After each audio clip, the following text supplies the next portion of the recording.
marka waxaan soo dhaweynayna xisbiga barwaaqa sooran ayaan soo dhaweynayna waanu taageersanay aad baanu taageersanahay waayo waxa jiray deegaanadu way kala waxaysnaa qolo walba gaarkeeda ay ahayd laakiin maanta hal mis oo kaliya hadii loogu ariminayo aad baanu taageersanay aadna waan soo dhaweynayna maanta waxaan nasiib wanaaga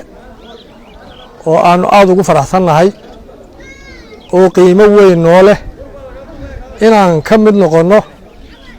oo aan fadhiisano kuraasida dalka Itoobiya loogu taliyo ee ugu sareysa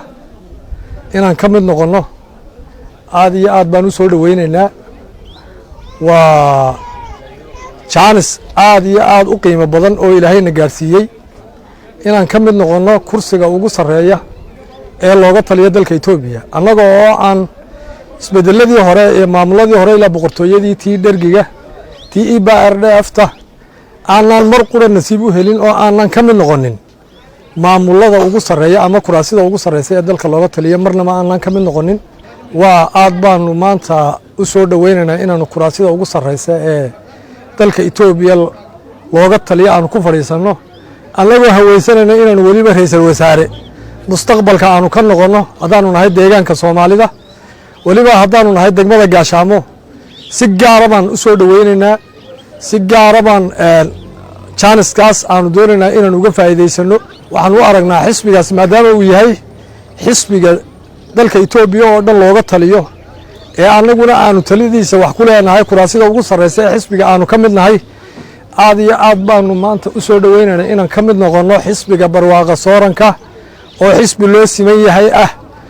oo aanu rajaynayno inuu noqon doono wixii dhibaatooyin Itoobiya soo maray iyo wixii ka soo jiray iyo wixii hadda ka jirayba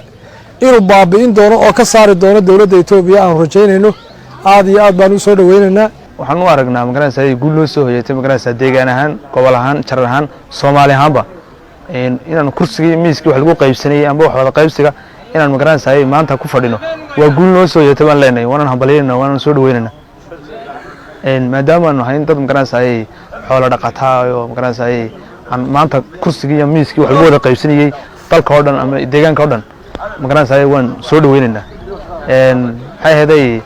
maadaama maanta magaranaysaa u tartami karno ra'iisul wasaarihii aan u tartami karno annagoo magaranaysaa aha Soomaalinimo waan soo dhaweynaynaa waan taageersanahay waxaan u aragnaa guul hoos oo yeetaan aragnaa maadaama aan u tartami karno maadaama annagoo joogno goobtaydii ra'iisul wasaare aan u tartami karno aan magaranaysaa miiska waxoodayaasha wax ku yeelanay guul baan u aragnaa noo soo yeetay waxaan hambalyeynaa xisbiga barwaaqa sooranka kaas oo ah horumar aanu gaadhnay madaxweyne Mustafa Maxamed Cumar iyo Abiy Ahmed mar haday maanta miiska wada fadhiyaan oo ay ku xisaabtamayaan waanu soo dhaweynaynaa waana raacsanay waana taageersanay xisbiga barwaaqa sooranka waanu ku jiraa waanu galaynaa waana ogolay dhammaan qowmiyadii qiimahoodu hooseeyay kor u qaaday marka anigu hadaan nahay Soomaalida xaq wixii aanu lahayn maanta baan helay horumar lahayn waanu soo dhaweynaynaa waanu hambalyeynaa waana taageersanahay kuburitaanka fikradna aanu keenay sababtoo waanu ka maqnay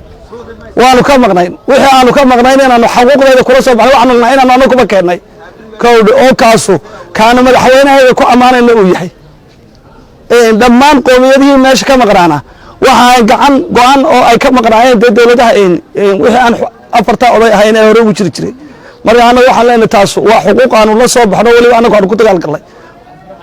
raalina waanu ka nahay waanu ku galay imku baanan Itoobiyaan dhabanahay oo laftiyeed waxba ka nahay sida loo arkaa waxa weeyaan si wanaagsan baan u arkaa inaanu ururka waan rabnaa waan ku hambalyeeyaa inaanu ku fadhiisano xaqna waan u leenahay kursiga waxaan nahay muwaadiniin Itoobiya marka xaq baan u leenahay deegaan ku fadhiisano sida maxaan idhahdaa dadka kale Itoobiyaanka inaanu ku fadhiisano waanu hambalyeeynaa xisbiga barwaaqa sooranka aad iyo aad baan u taageersanahay